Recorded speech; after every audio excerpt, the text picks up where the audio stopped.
이교수의 영화 읽기에서 지금 하려고 하는 거는 리차드 링클레이터 감독의 누벨 바그입니다.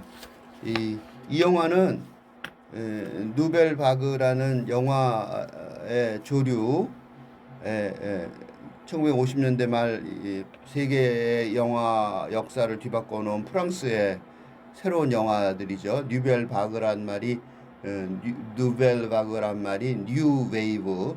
그래서 영어로 번역하면 더 프렌치 뉴 웨이브라고 번역을 하더라고요. 거기에 대표작이 바로 장르 고다르 감독의 내 멋대로 해라. 인데 영어로는 불어로는 아부 드 수프인데 그걸 영어로 번역하면 at the end of breath예요. 그러니까 숨이 막히다, 기진맥진하다, 그다음에 역부족이다. 그런 뜻의 영화인데 그 영화가 만들어진 과정에 관한 영화예요. 그러니까 여기서는 감독이 주인공으로 나오는데, 그러니까 이제 이 영화를 읽으려면 어쩔 수 없이 내 멋대로 해라 원작 1960년대에 나온, 이건 2025년에 나온 건데 1960년에 나온 내 멋대로 해라를 먼저 좀 읽어보고 생각해보고 그런 다음에 이 영화를 읽어야지만 할 수 없이 할 수밖에 없어서 우리도 영화 본 다음에, 나도 하도 오래전에 본 거라서 다시 보고 다시 볼 수밖에 없었습니다. 그리고 우리 이야기도 그 내 멋대로 해라 원작, 그 원작에 대해서 먼저 얘기를 한 다음에 그 다음에 이 영화에 대해서 얘기를 하는 게 순서일 것 같습니다. 바로 이런 점에서 만약에 우리의 이 영화 읽기를 따라오시는 분들은 좀 도움이 될 거예요. 왜냐하면 영화 두 개를 한꺼번에 보는 건 좀 혼란스러운데 이렇게 같이 먼저 토론한 걸 보고 보시면 좀 도움이 되지 않을까 싶습니다.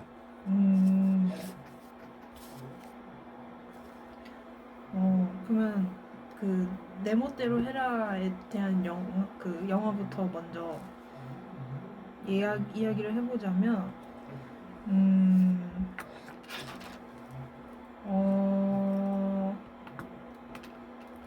사실 이 영화에 대해서 이제 또 자료 조사를 조금 해보면서 읽었던 그런 그 자료들을 보면 이제 다 항상 이런 얘기가 많이 나오더라고요. 줄거리는 간단하다. 하면서 줄거리에, 그러니까 내용적인 측면에서 어떤 그게 좀 할 말은 많지 않은 것 같다, 이런 식으로 많이 나오더라고요. 그래서 근데 사실 저도 거기에 동의는 됐어요. 그냥 어떻게 보면 이제 범죄를 저지른 주인공이 경찰에 쫓겼다가 사랑하는 여자가 도망치지 못하는 얘기, 이렇게만 말해도 끝나는 거잖아요. 그래서 그랬었는데, 근데 이제 문제는 이 영화를 그 줄거리 중심으로 볼 수 없기 때문에 이 영화가 중요하다는 생각이 드니까 이제 그거에 대해서 그런 분석을 해야 되는 거예요. 그래서 이제 그거를 어떻게 분석을 할까, 사실 저는 이제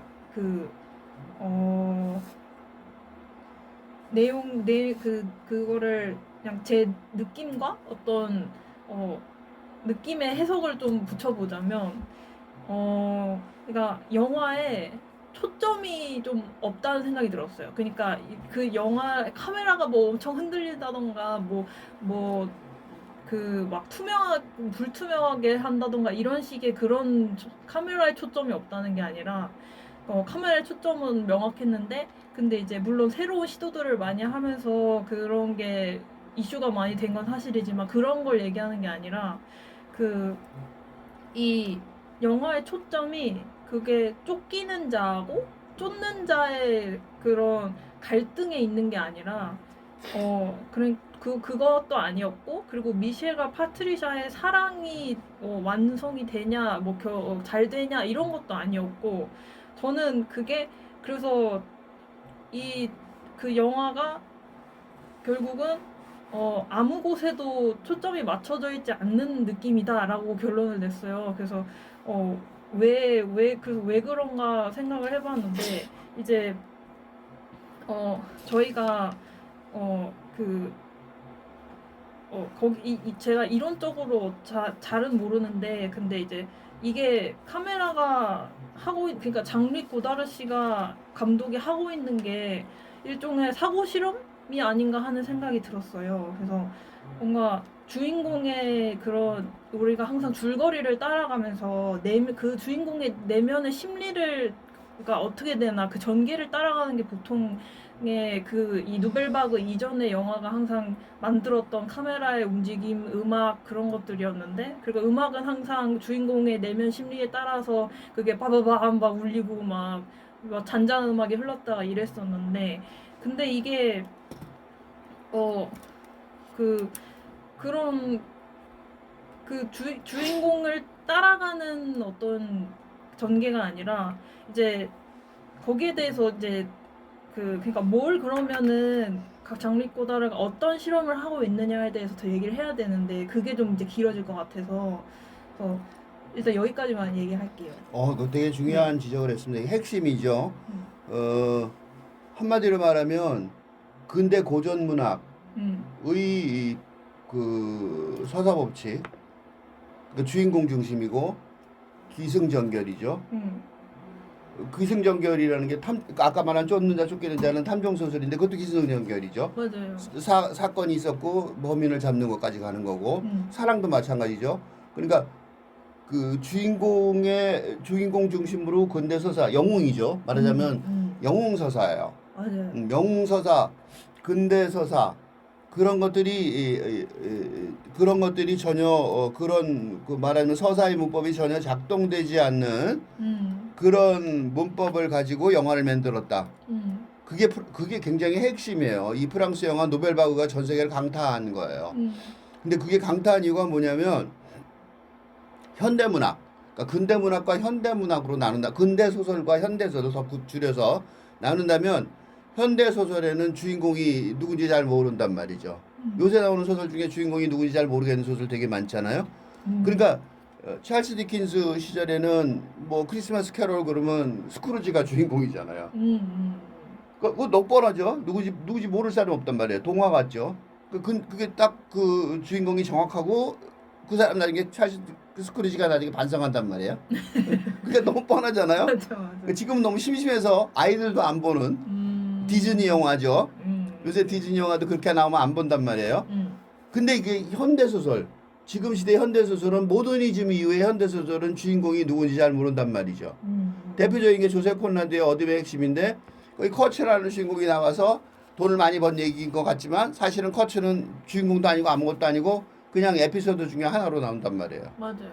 그리고 그 주인공을 찾으러 간 사람 얘기가 나오고 찾으러 간 사람이 지가 얘기한 것도 아니고 딴 사람 얘기예요 또. 그러니까 이게 도대체 누구 얘기하는 거야? 막 이렇게 되는 거예요. 그러니까 누가 말하는 거지? 주인공은 뭐야? 그리고 도대체 이거 무슨 얘기하는 거야? 이렇게 되는 거예요. 그러니까 서사도 모호하고 그 다음에 주인공도 모호하고 이런 영화는 예를 들면 그 이전에는 잘 없었던 거죠. 그러니까 소설에서 이미 달성한 건데 1920년대 영화에서 1960년에 와서 영화에서 그거를 만들어내기 시작한 거예요. 그러니까 놀라운 업적을 세운 거죠. 그러니까 우리 시대의 언어를 말해준 거예요.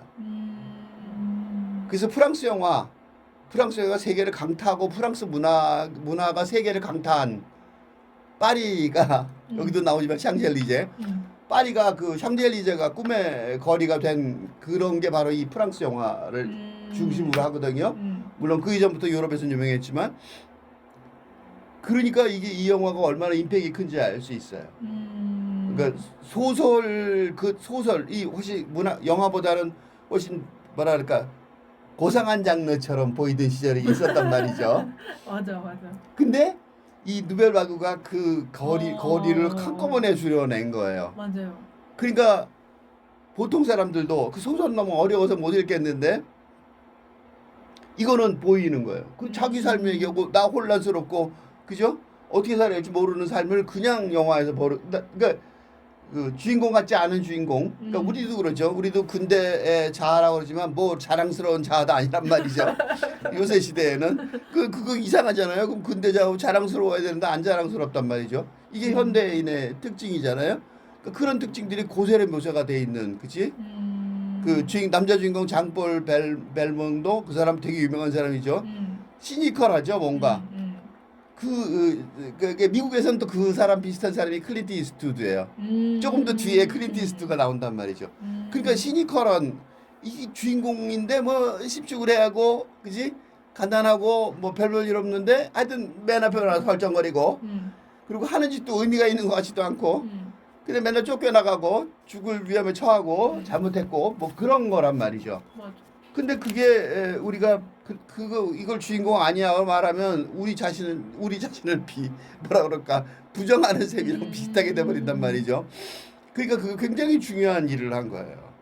복잡하게 이론으로 설명 안 해도 그냥 우리한테 공감이 되는 그런 영화를 만들었으니 얼마나 대단해요. 소설 봐야 되는데 영화만 봐도 되는 거죠.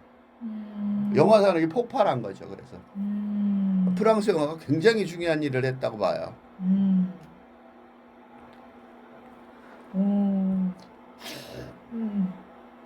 그래서 이제 영화에서 이제 미셸과 파트리샤 얘기를 하고 싶은데 이제 구체적으로 좀 해보고 싶은데 이제 미셸에 대해서 먼저 얘기해 보면 이제 가장 이제 처음 충격적인 장면은 총을 쏴누고 사람을 죽였는데 아무렇지도 않게 그냥 자기 할 일 하러 가는 그게 너무 이해가 안 되는 그냥 도덕적인 윤리가 정확히 있는 사람이면 저게 이해가 안 되는 장면이잖아요. 사실 그때부터 이 영화에 대한 뭔가 약간 그 뭐지 저래도 되나 하는 그런 주인공에 대한 어떤 그 공감도 물론 그러니까 그 미셸이 이렇게 차를 막 타고 가면서 이렇게 운전을 왜 이렇게 저따구로 하냐 뭐 이렇게 빨리빨리 가야 이제 그게 자동차가 하는 일인데 막 이런 식으로 막 시원하게 얘기하고 그 여자 얼굴을 풍평하거나 막 이런 그 본능에 솔직한 장면은 사실 그런 장면이 통쾌한 것도 있어요. 그걸 보고 맞아 사실 나도 나한테도 저런 면이 있는 건 나도 아니까 그런 거에 대해서는 인정을 하는데 근데 그렇지만 사실 그게 그 정도가 살인까지 가면 그게 그러니까 이 마음속에만 사실 조금 품고 있을 수 있는 생각하고 실제로 겉으로 그게 실현된 거하고는 차이가 너무 크단 말이죠. 그때부터 이제 저 사람이 주인공이어도 괜찮나 이런 또 생각을 하게 되는 거예요. 그러니까 아직도 그러니까 근대 서사에 대한 그런 관습에서 벗어나지 못한 나는 그게 좀 불만이 쌓이는 거예요. 그래서 보는 내내 그런 어떤 그 관객의 내면의 갈등이 생겨서 그걸 계속 보게 되는 게 이제 미셸에 대한 어떤 이중적인 감정을 느끼고 계속 보게 되는 것 같아요. 미셸은 그런 주인공이었는데, 그거에 대해서 네. 좀 얘기를 해볼까요? 네. 이론적으로 설명을 해야 될 것 같아요. 네네. 왜냐하면 이건 어쩔 수 없이 내 미셸을 옹호하려는 게 아니라 그러면 근데 그 미셸이 주인공이고 공감이 안 가는 면이 없지 않단 말이죠. 고백하신 것처럼. 그러면 이제 그게 정당한 거냐? 그죠? 약간 소시민이니까 약간 불안하단 말이죠. 그래서 그런 거를 설명을 해야 될 것 같은데. 맞아요. 이게요. 그 영화에도 나중에 누벨바그라는 영화하고 연결이 슬슬 되고 있는데 누벨바그에 나오는 그 장릭 고다르가 이 영화를 만들게 된 게 친구들은 다 영화를 만드는데 나만 늦었다. 그렇게 말하잖아요. 그때 말하는 친구가 영화 첫 장면에 나오는데 그 까이에드 시네마라는 잡지예요. 영화 잡지. 그러니까 영화 평론 잡지가 처음으로 의미 있는 정론 잡지가 생긴 거예요. 세상 최초로 앙드레 바쟁이 만든 건데 그게 시작된 게 1951년이에요.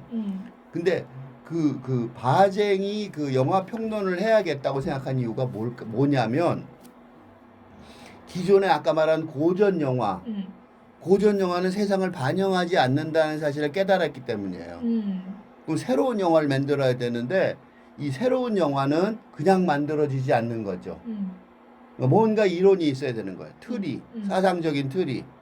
근데 그 틀이 뭐였냐면 실존주의예요. 그 사르트르 까미의 실존주의거든요. 근데 이 영화의 미셸은요, 딱 누구랑 똑같으냐면요, 까미의 까미 이방인 메루소예요. 맞아. 그 까미의 이방인 메루소는 더하죠, 이 사람보다. 메루소는 어머니가 죽은 날 여자를 사고 장례식도 가서 빌실거리고 안 갔나? 그리고 그다음에 해변가에 놀러 가서 심심하다고 아랍인을 쏴 죽여요. 그리고 체포됐는데 반성도 안 해요.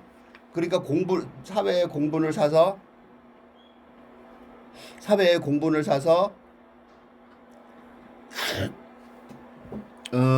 결국은 저거 되고 사형을 당하는데 사형당하는 순간까지도 냉소적으로 비웃어요. 네.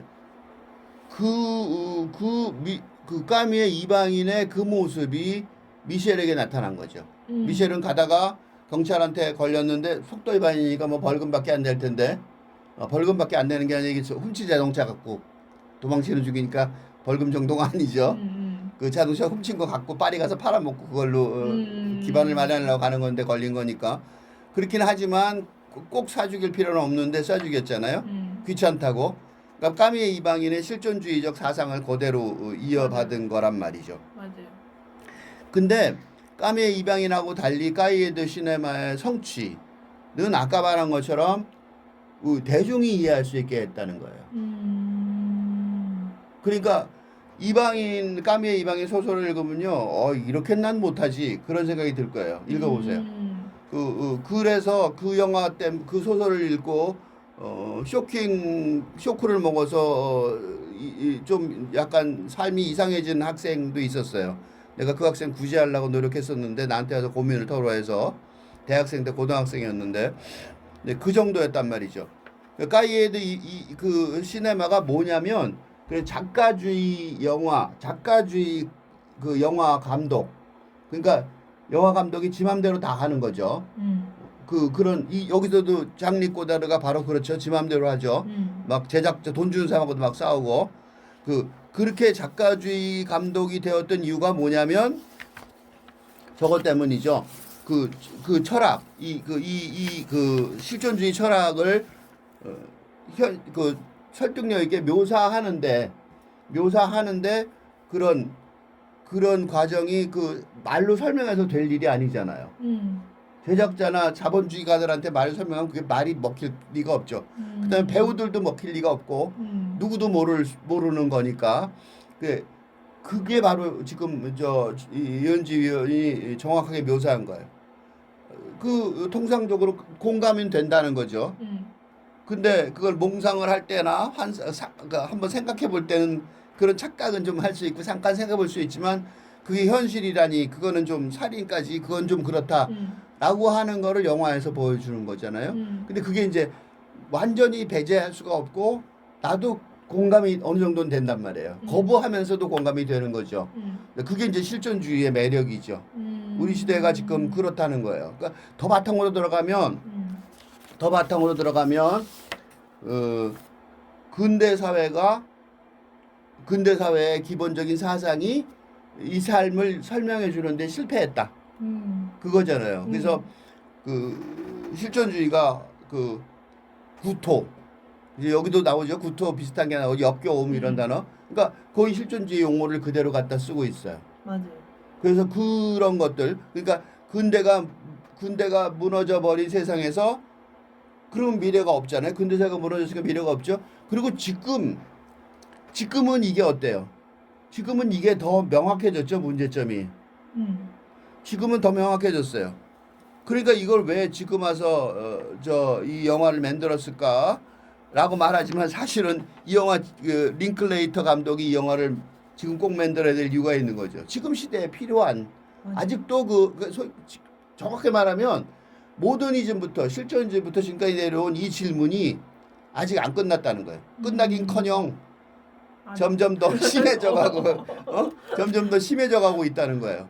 그래서 이 네모테라 영화의 그 중요성은 아직도 안 없어진 거죠. 문제점만 계속 커가고 있는 거고 그런 상황이기 때문에 그렇다. 그래서 미셸이 굉장히 중요한 그 사람 진짜 자동차 도둑의 살인자인데 맞아. 주인공이 될 수가 있다는 그거는 심리적으로 우리가 거의 뭐 말하자면 캐세라 세라 그지 될 대로 되라 그렇게 제목 붙여도 되죠. 그렇게 살아가는 그런 삶인데 우리도 어떻게 좀 우리는 그렇게 살긴 좀 무서우니까 용기가 없어서 거의 겨우 참고 살지만 마음속으로는 그런 거죠. 그래서 음. 공감이 된다는 거예요. 음. 그래서 지금 시대에 다시 그런 이 내 멋대로 해라라는 영화를 다시 재조명해서 보는 건 그래서 중요한 것 같아요. 그래서 그러니까 영화를 제대로 분석을 해서 또 지금 이 시대의 영화 전통이 다시 그걸 잘 넘겨받았으면 하는 바람이 있달까? 그래서 중요한 것 같은데, 그래서 저는 그래서 이제 분석할 때, 그러니까 아까 사고 실험을 하는 것 같다고 얘기했었잖아요. 그래서 이게 그러면 장르 꼬디르 감독이 뭘 실험하는 것 같을까 했을 때 이제 미셸하고 그 파트리샤의 그 관계가 특히 핵심이었던 것 같아요. 미셸이 그러니까 실존주의의 그 전통을 좀 이어받아서 누벨바그 극를 부흥시킨 감독들이 좀 영화를 많이 만들고 했었잖아요. 근데 이 영화도 사실 그런 측면에서 또 분석을 할 수가 있었는데 저는 이제 미셸이 좀 이 근대 사회에서는 더 이상 추구하고 싶은 본질이 없는 거예요. 그러니까 내가 원하는 삶이 뭐냐 했을 때 더 이상 대답을 안 해주는 거예요. 그래서 이제 실존적인 자신만 남아서 그 실존적 욕망만 따라다니는 게 미셸이라면, 이제 그래서 근데 그것하고 비교되는 대상이 파트리샤여서 그 둘이 결국은 사랑을 이루지 못하는 그 결론까지 납득이 되는 것 같아요. 그러니까 파트리샤는 이제 어 미셸과 어떻게 되면 대조되는 게 좀 그러니까 좀 입장이 좀 반대인 게 이 근대 사회 안에서 좀, 그러니까 그 문법 안에서 본질을 계속 찾으려고 해요. 끊임없이. 그러니까 그 기자로서 그 프랑스에서 이제 그 유학을 와서 어떻게 좀 성공하려고 하는 그 과정에서도 그렇고, 그리고 미셸과의 사랑에서도 어떻게 잘 해보려는 그 욕망도 그렇고, 그러니까 그 과정에서 끊임없이 이제 내가 널 사랑하는 게 맞는지 모르겠다. 막 그리고 그런 그 고민이 많이 나오는데, 근데 그 질문하는 게 참, 그게 그 본질을 찾으려고 하는 그 과정이기 때문에 그 이유를 계속 찾으려고 하는 거죠. 그래서, 그러니까 자기가 가지고 있는 그 실존적 욕망에 정당한 이유를 붙여서 어떻게 보면 이제 미셸은 그 근대 사회에서 이제 그 바깥에서 뭔가를 살아가는 인물이면, 파트리샤는 그 안에서 근대 사회 안에서 이제 살아가는 인물인 것 같아요. 그러니까 그래서 파트리샤가 이제 막 파트리샤의 대사들을 좀 살펴보면 이제 그 특히 이제 미셸하고 그 침대에 누워서 이게 대화하는 장면에서 그런 모습이 많이 보였는데, 그러니까 그 장면이 특히 이 영화에서 되게 길게 찍혔다고 그래요. 그러니까 그만큼 중요한 장면이어서 그렇게 찍힌 것 같은데, 그 대사를 좀 살펴보면 어, 이게, 그러니까 미셸이 파트리샤한테 너 뭔가 두려워하고 있지 않냐, 너 겁쟁이다, 이런 식으로 말하니까 이제 파트리샤가 맞다, 내가 나를 사랑하길 원하기 때문에 두렵다, 모르겠다, 내가 그러지 않았으면 좋겠다, 너도 알듯이 나는 매우 독립적이다, 이런 식으로 이제 애매모호하게 답변을 하고, 또 이런 식의 답변이 계속되는 거예요, 영화 내내.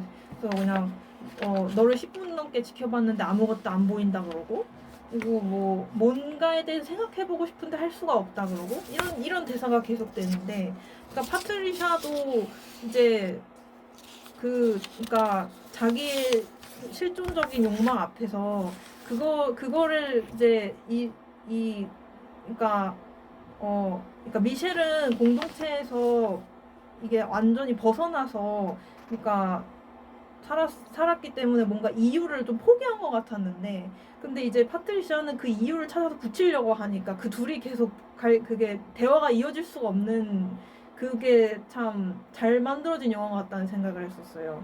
예, 아주 굉장히 이게 핵심일 것 같은데 이 영화가 잘못하면 미셸을 이상한 여자로 만들 가능성이 높아요. 파트리샤? 아, 파트리샤를. 그죠? 네. 그리고 마지막 대사가 이 미셸이 죽으면서 눈을 스스로 지가 감기죠. 그 전에 뭐라고 하냐면 데글리즈, 그지? 역겹다. 데글라스 그러죠. 데글라스 그러는데 그 바로 그 코앞에 위에 서서 이렇게 위에서 내려보는데 여자가 맞아, 파트리샤가 내려보는데 데글라스가 뭐냐 무슨 뜻이냐 옆에 사람이 알려줘요. 맞아요. 아가씨가 정말로 역겹다네요. 맞아, 그래. 그 거의 그냥 못을 박아버리죠. 그래서 그거 굉장히 멋있는 장면이었어요. 그리고 이 미셸이 죽은 이유가 고발해서 거죠. 경찰이 밀고 한 거잖아요. 근데 중간에 둘이 합의를 봐요. 밀고자가 제일 나쁜 사람이라고. 중간에 그런 얘기도 있죠. 그치? 그러니까 그 중간에 어디 있더라? 하여튼 그 얘기하는 도중에 나쁜 사람 얘기를 하는데 늙은 게 두렵지 않나? 그러니까 그보다 더 나쁜 게 비겁함이야 하고 미셸이 얘기해요. 그러니까 패트리샤가 고개를 끄덕거린단 말이죠. 자기가 고개를 끄덕거리는 자기도 아주 늙는 것보다 더 나쁜, 진짜 나쁜 그런데 그 밀고를 한단 말이에요. 그리고 밀고를 했다고 밀고를 하긴 했지만 그 도망치라고 하니까 안 도망쳐서 죽은 거잖아요. 까미의 이방인의 메르스하고 비슷하죠. 자기 죽음을 자초한단 말이에요. 거꾸로. 그렇게 생각하고 우선 보면은 패트리샤가 좀 이상하게 보일 수 있어요. 잘못하면 평가가 이상하게 나올 수가 있어요. 그래서 요거를 나는 그렇지 않고 말하자면 파트리시아를 위한 변명 그런 얘기를 좀 길게 해보려고 그래요.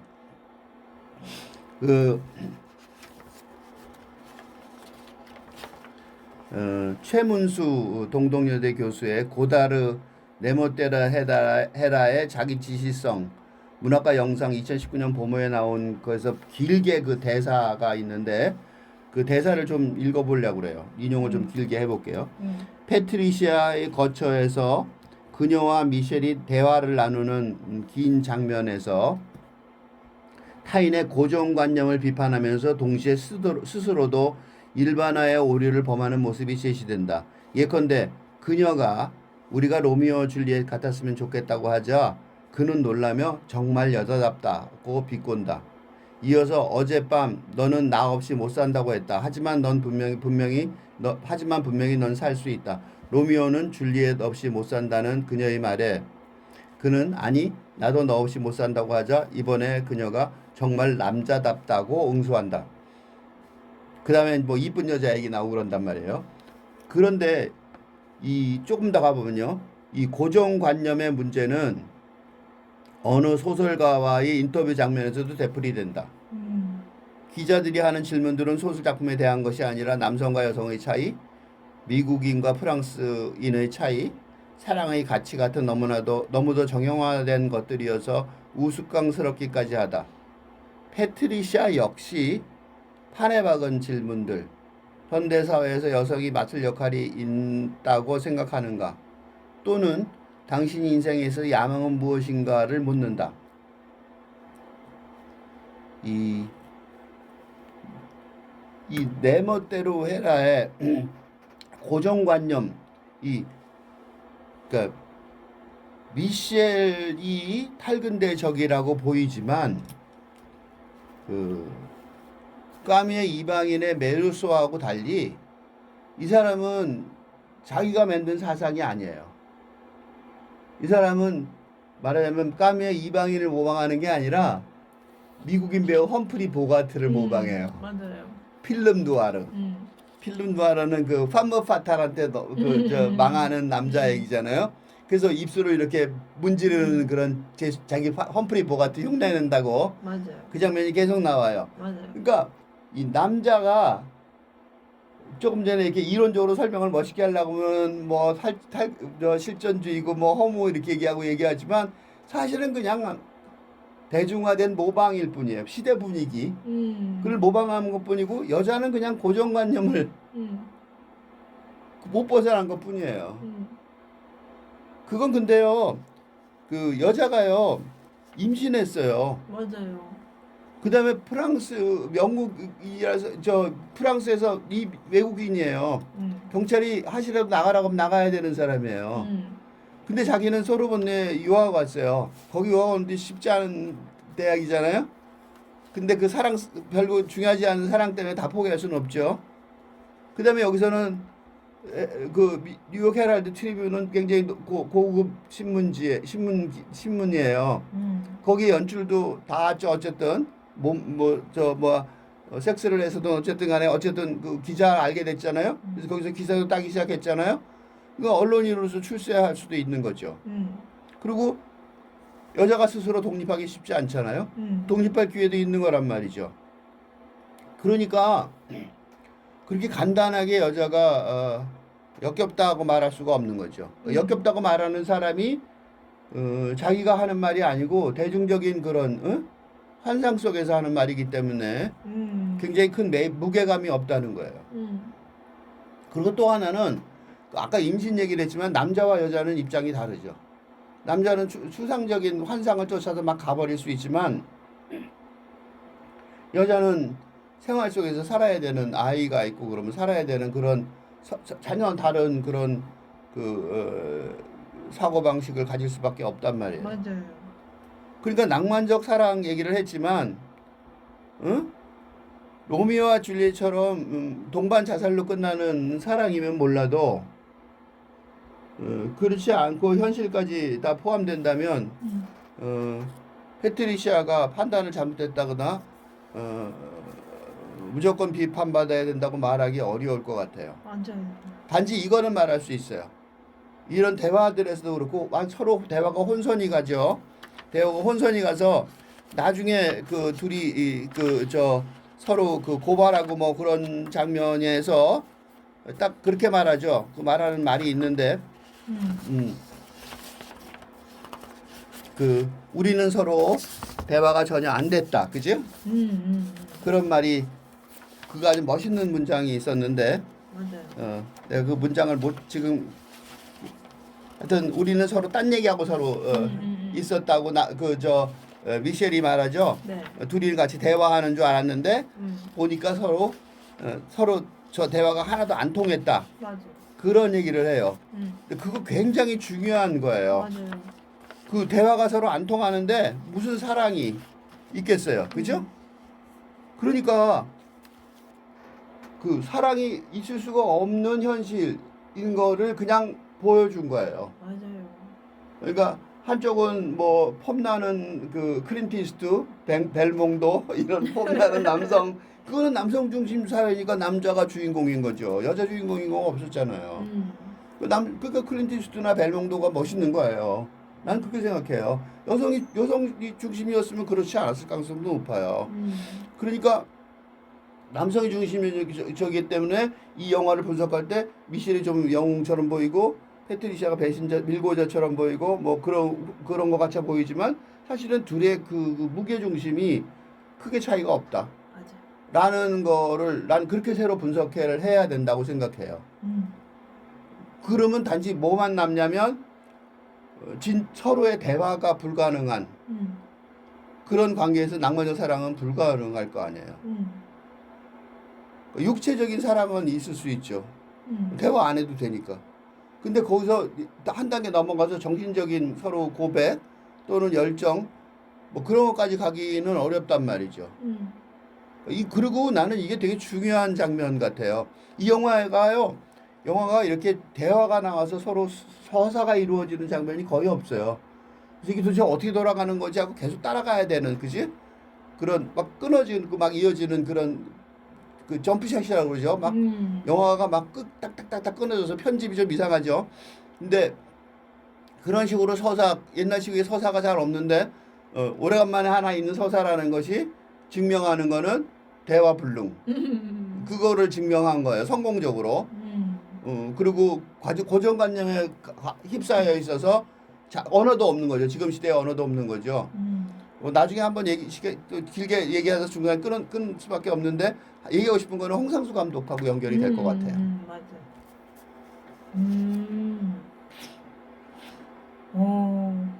그래서 그 사랑이 실패한 거에 이제 또 상징이 그거였던 것 같아요. 그 엄지손가락으로 입술 문지르는 행동이 이제 그걸 계속 미셸이 했었는데 그걸 이제 마지막에 파트리샤가 그 행동을 따라하면서 역겹다는 게 무슨 뜻이죠? 물어보잖아요. 그래서 그게 이제 저는 그러니까 그런 제스처, 그런 이미지, 그러니까 이 사랑은 없고 그 제스처만 그냥 남은 거예요. 그냥 그건 누구나 그냥 따라하고 하고 아무 의미도 없으니까 그냥 쉽게 전달이 그냥 되는.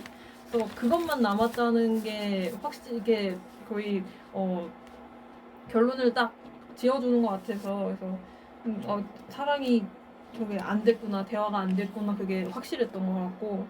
그리고 이제 또 얘기하고 싶었던 거는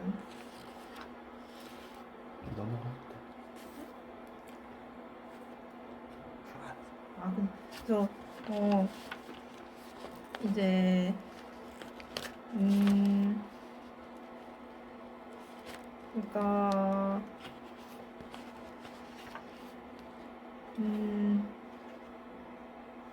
사실 좀 그냥 그냥 좀 추측만 좀 해본 건데 영화 내용보다는 이제 누벨바그에 대해서 그냥 생각을 좀 해본 건데 사실 그러니까 이게 영화가 그래서 이 경찰이 핵심 인물이 되지 못하잖아요. 그러니까 그런 게 이제 이 근대적인 제도 안에서 어떤 그런 그 투쟁이 별로 중요하지 않은 거예요. 그러니까 경찰에 저항해서 감옥에 안 가고 막 이런 그런 죄와 벌 같은 개념이 중요하지 않은 것처럼 이제 그려지니까 그러면 뭐가 중요하냐? 그러니까 이거를 뭐가 중요하냐고 질문이 생기는데 저는 그때 이 누벨바그가 그 새로운 영화 문법을 만들어낸 사람들이기도 하지만 그러니까 그 새로운 문법이라는 게 뭐냐 했을 때 그러니까 예술하고 정치를 분리하지 않는다. 그래서 누벨바그가 그 역사상 그 최고의 사건처럼 그게 조명이 되는 이유라고 생각하는데 그래서 근데 이 영화에서도 딱 그 근대적인 제도에서의 어떤 좀 갈등과 그 서사 중심의 그런 이야기가 아니라 이 그 제가 교수님한테 배운 건데 그 탈근대적인 정치성이라고 표현을 했던 것 같아요. 그래서 그러니까 그거를 이제 이런 그러니까 내가 그 영화를 이제 보는 사람의 그 내면에서 변화가 있는 거죠. 그러니까 이런 우리가 막 지금은 사실 정치권에서 뭐 한다고 하면 다 거리에 나가서 투쟁을 하고 이건 아직도 상식이잖아요. 근데 이제 그런 걸 하지 않아도 이 영화 한 편을 보는 것만으로 세상을 보는 관점이 바뀌고 그 의식이 달라지는 거예요. 그러니까 그거를 이제 이 내면이 달라진다 해서 그 뇌파라고 그 표현을 했었는데 그러니까 그거의 대표적인 영화가 또 내 멋대로 해라였던 것 같아요. 그래서 그러니까 그게 서사에서 이제 그러니까 누구지?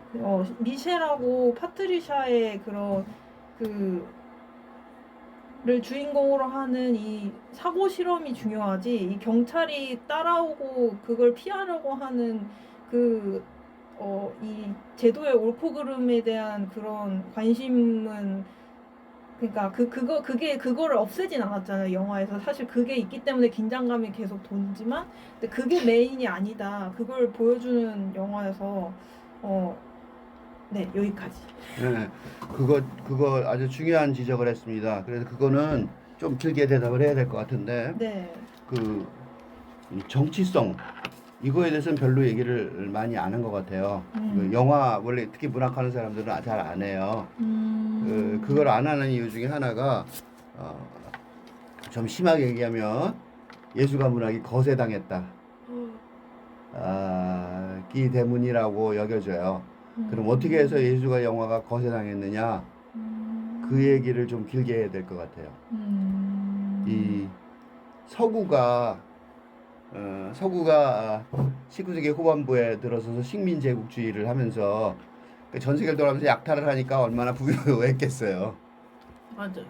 그러니까 이제 막 굉장히 그래서 그걸 벨 에포크라 그래요. 아름다운 시절. 그 유럽의 아름다운 시절이 있었단 말이죠. 그래갖고 그 아름다운 시절이 그 돈이 어마어마하게 많아지니까 그래서 아름다운 저택도 짓고 유행도 뭐 끝간데를 모르게 유행하고 그래서 영국의 경마장에 여자들 모자가 뭐 정말로 사치를 끝을 부리죠. 그런 사치 끝을 부린 얘기가 굉장히 많잖아요. 그게 이제 식민제국주의인데 그런데 내부적으로는 그 유럽이 서로 식민지역까지 가면서 서로 경쟁을 하게 되니까 유럽 문화를 자랑스럽게 생각했는데 사실은 세계대전이 두 번 일어나죠. 그 1차 대전이 1914년부터 1918년이고 그때가 더 지독했어요. 그때는 말 타고 다니는 사람들하고 총 쏘는 사람하고 막 섞여서 싸우던 시절이고 참호전 이러니까 그때는 뭐 천오백만 명이 죽었대나 뭐 엄청난 숫자가 죽은 그래서 유럽의 마을들 가다 보면 교회 가 보면 동판이 하나씩 붙어 있는데 그 당시 죽은 사람들 명단인데 엄청난 숫자가 있어요. 그러니까 엄청나게 많은 사람들이 죽었어요. 그러니까 문명이라는 게 자기네들은 돈 많이 벌고 잘난 척했는데 사실은 굉장히 한심한 문명이라는 사실을 깨닫게 된 거죠. 근데 그때 그 예술가들이 모더니즘 운동을 그때 그 부근에요. 모더니즘 운동이 1890년부터 1920년 정도로 치는데 그때가 뭐냐면 1차 대전이 시작하기 전에 예술가들이 감을 잡은 거죠. 이 근대 문명은 내부적으로 한계에 봉착했다. 라는 걸 깨달은 거예요. 그게 이제 T.S. 엘리오트의 황무지. 유럽의 그 잘 나가는 도시들을 다 황무지의 폐허로 그리잖아요. 조세 콘라드가 어둠의 핵심에서 내가 맨날 하는 얘기지만 어둠의 핵심 계몽은 밝음이잖아요. 인라이트먼트 라이트를 밝힌다는 건데 그 어둠의 핵심이 어디냐? 콩고가 아니고 지금 콩고는 지금도 가난한데 콩고의 수도가 아니고 런던이 어둠의 핵심이라고 주장했단 말이죠. 그러니까 엄청난 비난이죠. 엄청난 비난. 그러니까 아주 근본이 썩어 있다 그런 얘기예요. 그런 선언이죠. 근데 그게 모더니즘에서는 문학으로 나오지만 사실은 그게 아방가르드 운동이 있었고 그 아방가르드 운동이라는 것이 그냥 문화 운동이 아니었어요. 세상을 새롭게 바꿔야 되니까. 맞아요. 그러니까 정치 운동까지 연결되는 거예요. 막시즘이 거기에 연결이 돼요. 사회주의, 막시즘. 그러니까 새로운 문화, 새로운 세상 체제를 찾으려고 그때 되게 노력을 한 거예요. 그러니까 굉장히 중요한 운동이었고 그게 성공했으면 인류가 좀 더 나아졌겠죠, 그죠? 근데 그런 욕심을 좀 서구의 욕심, 그죠? 식민제국주의를 좀 다스리고 그랬으면 지금가 훨씬 다른, 훨씬 번영한 인류가 됐을 텐데 실패한 거죠. 그게 이제 프랑스에서 그 동시에 시작된 게 상징주의예요. 근데 이제 그 정치하고 연결돼 있던 그 문학적 운동, 그래서 그때 아방가르드 그 예술 운동의 무대를 가지면 음악, 미술, 무용 모든 게 다 한꺼번에 왕창 모여서 한꺼번에 공연을 하고 거기에 그 정치적인 발언도 있고요. 그런 식으로 어떻게 한꺼번에 해보려고 그랬던 거예요. 혁명을 틀림없이 하려고 그러는 거죠. 그런데 그게 실패를 하고 남은 게 프랑스 상징주의 정도만 남은 거예요. 그거 시죠. 그러니까 정치성은 거세되고 문학만 남은 거죠. 그러니까 이제 실패를 해버렸잖아요. 사상적으로. 그 사상적으로 실패한 게 사상화된 게 실존주의예요. 그게 1950, 50년대에 저기 대표적인 그런 사상이 되죠. 그리고 그때 2차 대전 때잖아요. 네. 2차 대전 게 유럽이 폐허가 되죠, 진짜로. 1949년부터 45년, 1939년부터 45년 사이에요. 그러니까 이 폐허가 된 이후에 그 이탈리아에서 그때부터 50년대 40년부터 50년 초까지 그 영화를 찍으러 핸드헬드 카메라 손에 들고 있는 카메라 들고 나가서 거리에서 찍어요. 그 대표적인 작품 중에 하나가 로셀리니의 1948년작 자전거 도둑인데요. 진짜 자전거 도둑에 가는 얘기예요. 진짜 리얼하고 가슴 아파요. 그 자전거를 먹고 사는데 자전거를 훔쳐가는 거예요. 그걸 찾으러 가는 거예요. 얼마나 속 타요. 보고 있는 사람 지금도 보면 가슴이 아플 정도로 속이 타요. 그 영향을 받은 게 누벨바그예요. 그러니까 그거는 이제 말하자면 사회 저항인 거죠. 근데 프랑스는 전쟁의 피해를 이탈리아보다 못 받았을 거 아니에요. 이탈리아는 적군이었으니까 작살이 났고, 그죠? 프랑스는 안 그랬을 거 아니에요. 그러니까 예술적 저항이 일어난 거죠. 그래서 그거를 실존주의를 그 네올리즘의 정신을 가지고 와서 카메라를 들고 바깥으로 나가서 그러니까 말하자면 기존의 예술 그 부르주아 문명을 그 말하자면 동조하는 오락으로 봉사하는 그런 영화는 찍기 싫다. 그래서 우리가 정신을 차리고 우리 작가가 돼서 그죠? 소설가처럼 작가가 돼서 영화를 찍자 하고 나선 게 바로 누벨바그란 말이죠. 그게 50년대부터 시작돼서 그 50년대부터 엄청난 폭발하듯이 그 예술가들이 거기에 왕창 모여서 프랑스 영화가 어마어마한 결과를 초래를 해요. 그리고요, 그게 안 끝나요. 그게요, 그 50년대가 흐르면서 학생들은 그러니까 영화에 굉장히 빠졌겠죠. 그 60년대 전 세계 학생 운동이 벌어져요. 그게 이제 정신이 젊은이들한테 간 거죠. 그래서 한국에서도 4.19 혁명이 있었잖아요. 네. 미국에서 60년대 베트남 반전 운동이 있었단 말이죠. 60년대 내내 그랬다고요. 그 프랑스에도 68혁명이 있어요. 68년도에 그 학생혁명이 나서 정권을 뒤집는데 그 학생혁명이 나게 된 원인이 뭐냐면요. 예술영화관 폐쇄예요. 학생들이 이제 이런 누벨바그 같은 영화를 보면서 그죠? 그러니까 예술영화관 폐쇄하니까 학생들이 화가 나서 데모를 했는데 그 데모가 이제 정권까지 없애는 게 된다고요. 그러니까 예술로 사실은 계속 유지가 됐지만 속엔 뭐가 있었냐면 이 근대 사회를 어떻게 하든지 그죠? 내면에서부터 바꿔나가야겠다는 혁명적 의식이 바탕에 계속 깔려 있는 거죠. 그거를 정권들은 계속해서 싫어하고 학생들은 이제 정치적으로는 안 하고 예술적으로 그렇게 해온 거예요. 그게 이제 미국 와서 뭐가 되냐면 로큰롤 음악이 돼요.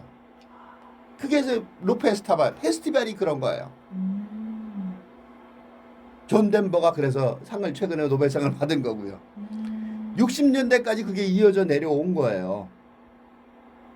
그런데 문제가 뭐냐면 이제 내가 세계 지성사를 세계 현대 지성사를 짧게 훑어버린 거죠. 근데 그게 어떻게 되냐? 뭐가 없어요. 사상이 없잖아. 실존주의는 현대가 끝났다. 근대가 끝났다. 구토스럽다. 그지? 역겹다. 라고 얘기했고 그러면 탈근대 시대는 어떻게 만들 거냐? 그 얘기를 했어야 되는데 맞아요. 그게 없었다는 거죠.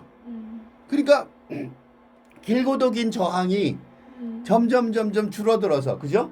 정치성도 뺏기고 말하면 언어로 문학하는 것도 안 하고 영화로 했다가 영화도 아니고 음악으로까지 음악은 노래고 그죠? 점점 어떻게 보면 그 힘이 줄어든 모습이 보이죠. 이 얘기는 지금 아무도 안 한 거예요. 내가 처음 정리해서 말해드리는 거예요. 근데 어쨌든 간에 그러니까 이제 힘을 잃어요. 그게 1968년도 마지막 그 69년도인가 마지막 미국에서의 그 페스티벌, 그 유명한 페스티벌이 있는데 그 페스티벌 이후로 이제 그 힘을 잃어버리고 그다음에 어떻게 되냐? 그다음에 반동, 보수 세력의 반동이 이어진 거예요. 그게 1980년대 본격화된 게 신자유주의, 자본주의예요. 그게 지금까지 이어지고 있는 거예요. 그걸 어떻게 할 수 있냐면 이게 분명히 새로운 공동체가 되면 공동체를 위한 틀을 마련해야 되는데 신자유주의는 뭐예요? 개인들이 니네가 알아서 먹고 살래잖아. 그죠? 가난한 사람은 개인 니네가 노력 안 해서 그런 거잖아. 요새 젊은이들은 그렇게 생각한단 말이죠. 맞아요. 그게 원리가 아니고 그게 원리가 아니에요. 그게 원리가 아니고 신자유주의가 그렇게 교육시킨 거예요. 학교에서 그렇게 교육받은 거라고요. 그러니까 즉 예술과 정치가 분리되지 않았던 시절이 영화에 있었던 게 누벨 박은 거예요. 그 정치를 분리를 안 시켰어야 돼 끝까지. 근데 그걸 못한 거예요. 두 가지 실수가 계속 두 가지 실패가 있었던 거죠. 그러니까 새로운 탈근대 시대를 새로운 정신을 가지고 내가 그래서 그걸 시적 상상력이라고 그러는데 그런 새로운 시대를 보는 눈을 가지고 시적 상상력을 가지고 새로운 시대를 하는 사상, 그죠? 실존주의의 그런 그 좌절감에서 바탕을 두고 좌절은 해야겠죠. 뭐 앞에가 잘못됐으니까. 그렇지만 거기서 새로운 세계를 건설하는 그런 걸 해야 되는데 그걸 못했던 거고.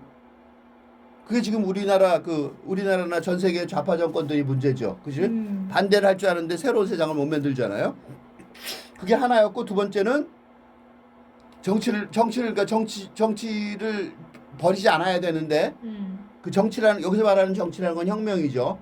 이때 혁명이라는 건 때려부시는 게 아니고 새로운 세계관, 그죠?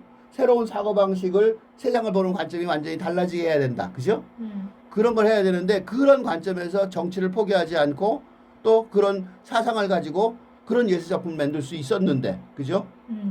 그걸 못 만들었다는 거예요. 그래서 누벨바그가 지금도 계속해서 신경을 써야 되는 예술 조류가 돼 있는 거예요. 이건 그러니까 옛날 얘기가 아닌 거죠. 이런 면에서. 그래서 우리가 지금 얘기하는 거고, 그래서 리처드 링클레이터 감독도 이게 그 옛날 얘기가 아니라는 그런 생각을 하고 있는 거고, 그 중요시하는 거예요. 그래서 칸느 영화제에도 경쟁 부분에 갔고, 단지 성취가 좀 부족해서 상을 못 받았지만 질문은 굉장히 정확한 거죠. 이 질문은 지금 이게 현재 진행형 질문이다라고 말할 수 있습니다. 그러면 누벨바그 영화로 넘어갈게요. 그러면 일단은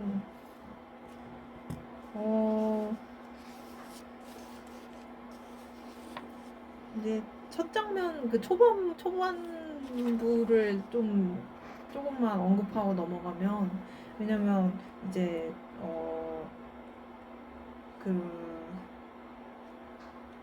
그러니까 이 영화의 어떤 그래도 사실 그 좀 제작자들과의 어떤 갈등도 있고, 그리고 촬영팀과의, 그러니까 고다르 감독하고 이제 제작자와의 갈등도 있고 촬영팀하고도 약간 크고 작은 어떤 갈등이 있고 막 이렇게, 그러니까 그런 갈등이 나오기는 하지만, 근데 이제 이 영화의 전체적으로 이제 왜 긴장감이 좀 부여되는 이유가 전반부에서 이 장르 고다르의 그 친구 이름이 기억이 안 나는데 그 유명한 친구 있잖아요. 티루포. 그 사람이 시나리오였었죠. 시나리오 공동 작업을 했잖아요. 그래서 그러니까 그 티루포, 그러니까 그 친구를 포함해서 이제 다른 친구들이 이제 막 어떤 친구는 그 영화업계 관계자인 어떤 여성한테 대놓고 대시를 받을 정도로 막 유혹받을 정도로 막 그렇게 이제 좀 어깨가 좀 이렇게 으쓱해지는 그런 좀 유명세를 타고 있는데, 근데 이제 아직 고다르는 그렇게 데뷔를 못했잖아요. 그래서 그 상태에 대한 묘사가 잘 돼 있었던 것 같아요. 그래서 그러니까 내 멋대로 해라라는 영화를 찍게 된 것도 그 티루포가 공동 시나리오 작업을 안 했으면 이제 촬영 허가도 사실 못 받았을 거라는 생각이 드니까 이제 사실은 이 영화를 잘 찍어야 고다르도 면목이 쓰는 어떤 그런 상태인 거잖아요. 그러니까 이제 감독으로서 욕심도 있을 테고 그렇지만 그러니까 그냥 성공해서는 안 되고 이제 또 뭔가 예술가로서의 어떤 자기의 가지고 있는 재능을 펼치고 싶기도 할 텐데 근데 이제 그런 게 그러니까 그 재능을 펼치고 싶은 거랑 그 현실에서 부딪히는 벽이랑 또 어떻게 이렇게 갈등이 이게 서사가 만들어지나 이거를 보여주는 게 전반부였던 것 같아서 그거를 잠깐 언급하고 넘어가겠습니다. 이 영화에 거기다 내가 좀 붙이면 네. 이 영화가 사실은 다큐멘터리로 찍어도 되는 영화죠. 네, 맞아요. 그리고 메이킹에 관한 영화 메이킹, 영화 제작에 관한 다큐멘터리예요. 맞아요. 그러니까 그거를 영화로 왜 만들었을까부터 좀 조금 생각을 하고 넘어가야 될 것 같아요. 그런데 전지현 기자, 경향신문의 전지현 기자가 제멋대로 만든 영화는 전설이 됐다. 뭐 고달의 시작 누벨바그에서 그 인용을 좀 했는데 이 인용이 재미있어요. 왜냐하면 링클레이터 감독은 영화에 들어가기 전 제작진과 배우들에게 우리는 지금 시대극을 찍는 것도 리메이크를 하는 것도 아니라며 누벨바그가 탄생하는 순간 지금을 사는 것이라고 강조했다고 한다. 이 영화가 20세기의 명작으로 남은 건 사후적인 일이 신경 쓰지 말고 그저 창작 활동이 가져다주는 흥분과 낙관주의를 표현하는 데 집중하자는 요청이었다. 그렇게 얘기를 했다는 거예요. 그러니까 그 현장감 그리고 뒤에 뭐라고 그러냐면 우리는 탐구를 계속해요. 즉흥성과 돌발성의 탐구 우리만 할 수 있으니까 그 냉소적인 태도로 그런 말을 해요. 고다르가. 네. 그러니까 그것도 굉장히 중요한 말이라고 그러고 이 전정 기자는 뭐라고 말하냐면 영화의 위기가 전 세계적인 현상이 되어버린 지금도 여전히 새로운 영화가 우리를 기다리고 있다는 것을 믿고 싶게 한다. 그러니까 지금 시대의 영화의 문제점 그거를 해결하는 어떤 하나의 도구로 영화를 한 거예요. 그러니까 조금 전에 그 얘기가 겹치죠. 그러니까 돈 문제하고 겹치고 그 자본에 정복당한 영화지만 거기서 다시 이런 식으로 그 영화 자체에 새로운 세상을 열어가는 그런 힘을 가지고 내야지만 영화가 다시 살아나지 않을까. 맞아요. 라는 생각이 들어서 지금 말씀하신 거에 대한 답이 될까 해서 그렇게 말씀을 드렸습니다. 사실 저도 근데 그 부분을 고민을 해봤었는데 그러니까 누벨바그가 탄생하는 순간 지금을 사는 것 그거를 이제 찍으려고 했다 그런 말이 나왔잖아요. 그러니까 그게 그러니까 그게 근데 이 영화에서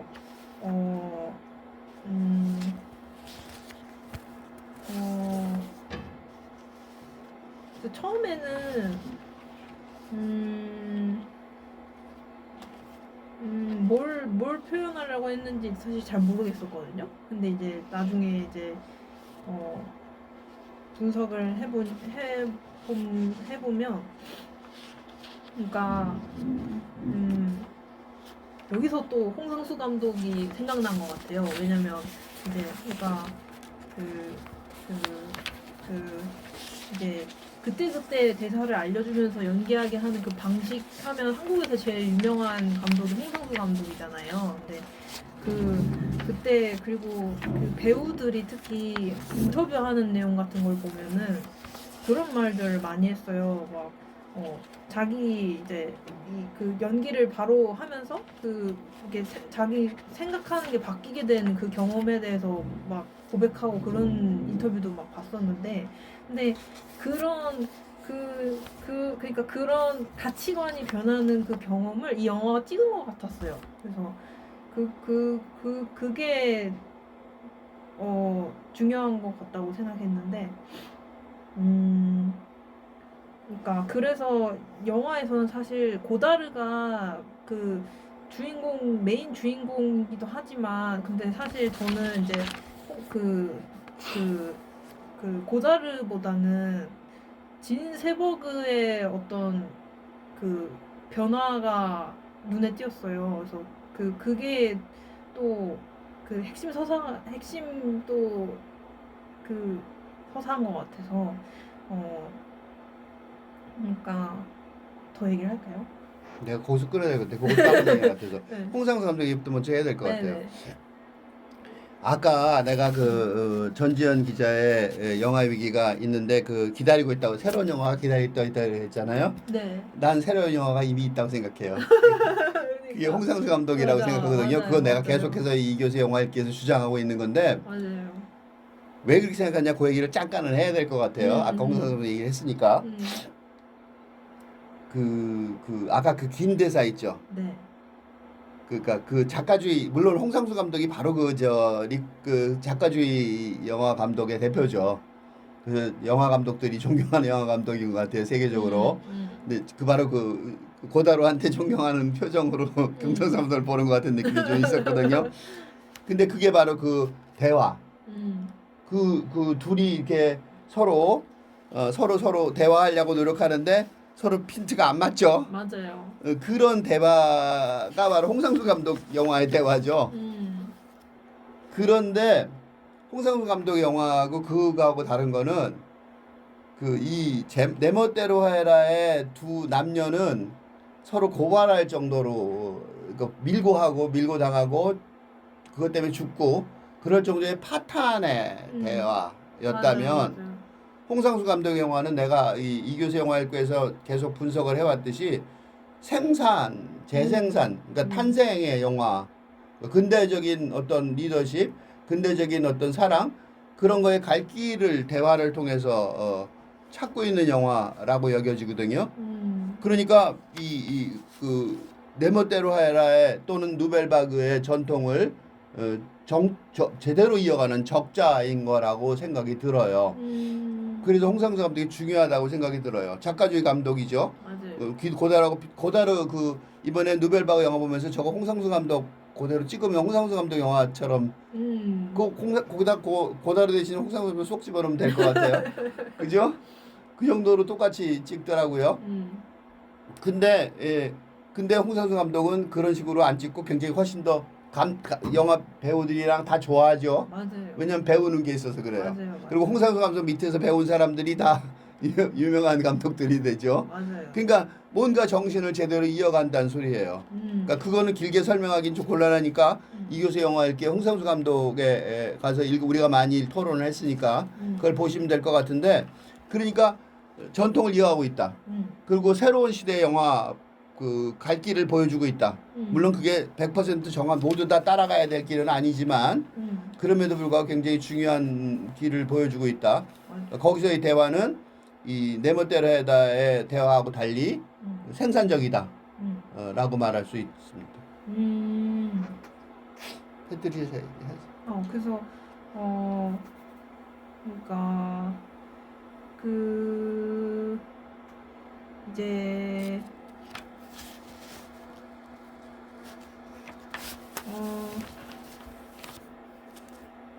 그러니까 저는 그런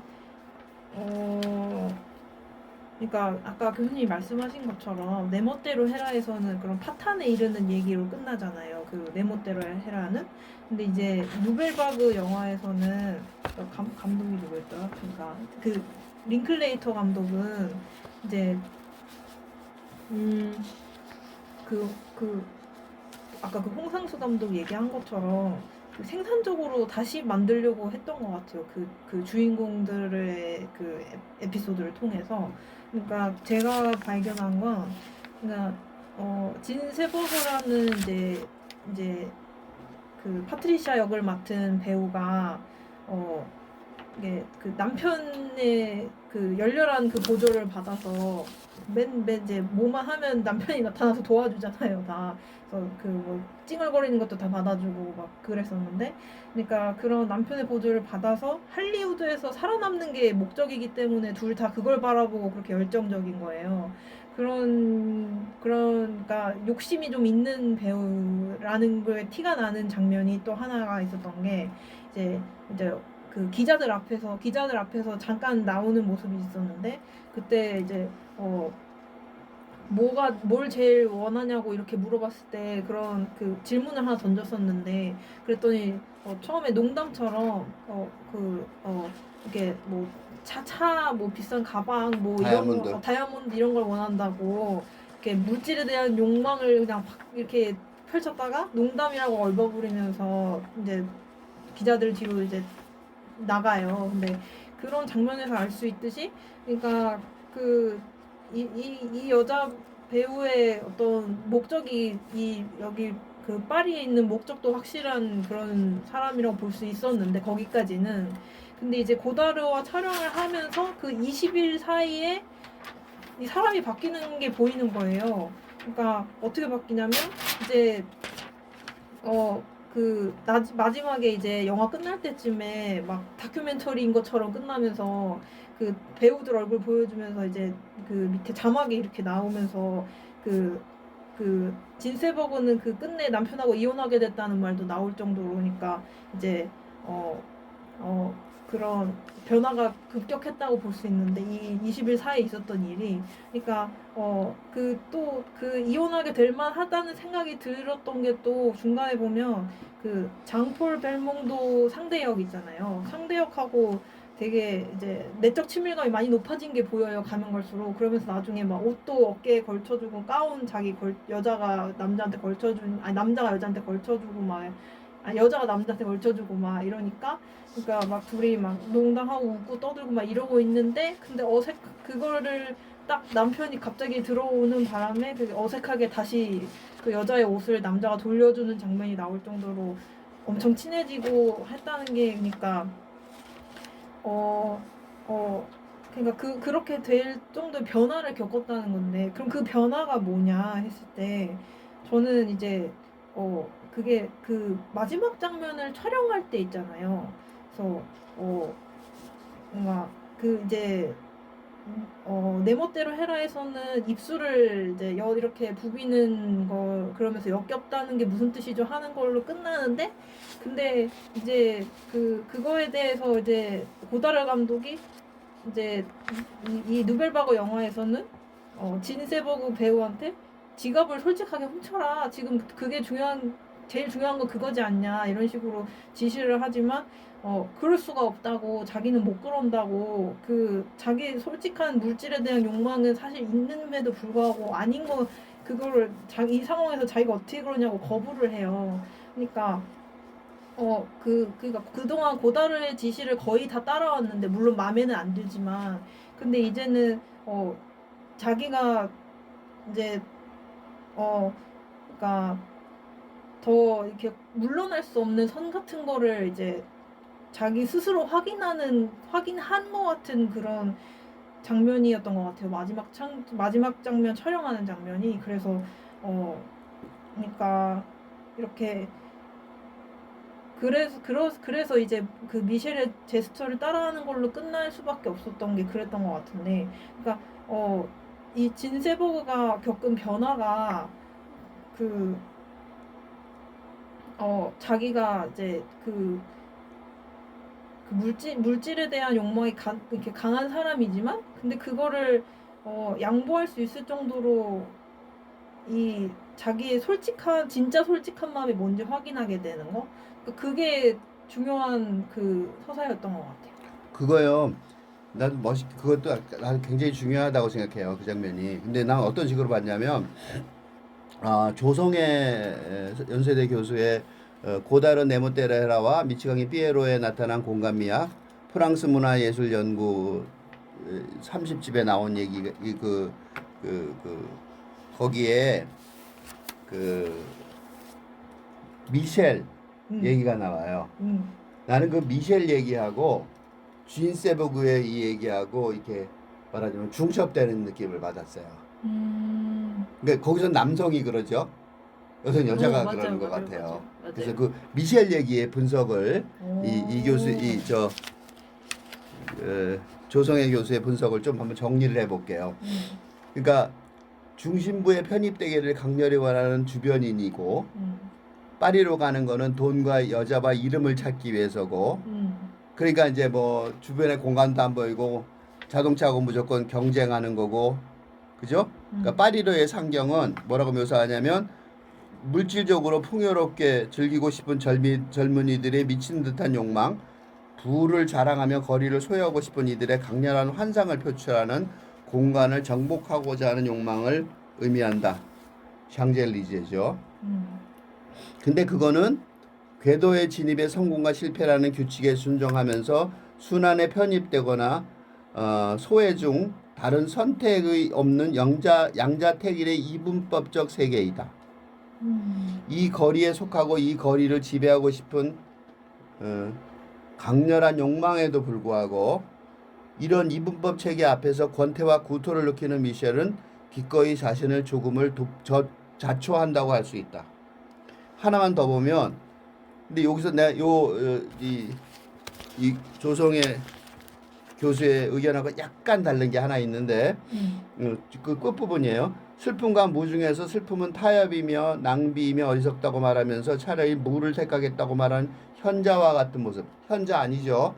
그냥 잘 그러니까 그냥 정서가 그죠? 그 시대의 정서가 그래서 그렇게 돼버린 거예요.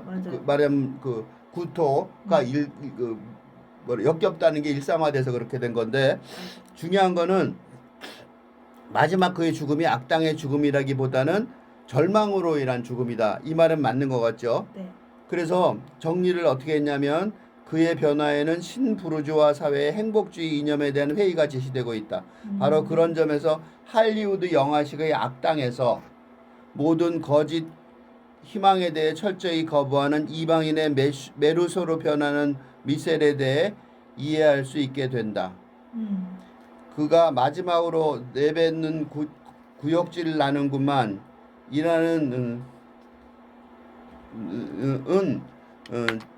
진보와 발전과 평등의 물결로 포장된 한 사회의 음험한 이분법적 이념에 대한 각성을 보여주는 동시에 우리가 잃어버린 것에 대한 회한을 보여준다. 그러나 구토는 정화의 시작이라고 할 수 있다. 요거를요 그대로 조금 전에 말씀하신 진세버그의 그 변화에 그대로 대입이 돼요. 그러니까 이 두 가지 얘기를 할 수 있어요. 아빠는 남자가 내 멋대로는 남자가 주인공이었는데 노벨바그에는 여자가 주인공인 거예요. 맞아요. 그리고 미국 사람들 여기서 나오는 미국인은 아주 전형적인 그 돈 많은 미국인, 그지? 유럽인들이 보통 그렇게 생각하는 그 당시에 특히 그게 대비가 돼 있지만 같은 그 얘기예요. 맞아요. 그러니까 지금도 안 바뀌었다는 거죠. 맞아요. 그러니까 그렇게 딱 그 병치가 돼. 그러니까 하나는 남자고 하나 여자니까 남녀니까 둘 다죠. 근데 세상 다죠. 세상 사람 다라는 거잖아요. 그러니까 그런 묘사를 한 것 같아요. 그런 정확한 지적을 하신 거고. 근데 거기서 총 쏴고 죽는 게 아니라 그냥 그 제스처만 하면 되는 거죠. 나는 그러지 못해. 이렇게 제스처만 하면 똑같은 거잖아요. 그 전에는 물질주의를 가졌는데 그 물질주의 개념을 신념을 포기한 거니까. 그러면 또 똑같은 얘기니까 굳이 뭐 죽을 필요까지 없이 그냥 나 그거 연기 못해요. 이 정도만 해도 똑같은 죽음과 미셸의 죽음과 똑같은 어떤 그 뭐라 그럴까 행위라고 말할 수 있으니까 두 개가 거의 답을 인 것 같은 그런 느낌이 들었습니다. 맞아요. 음. 음.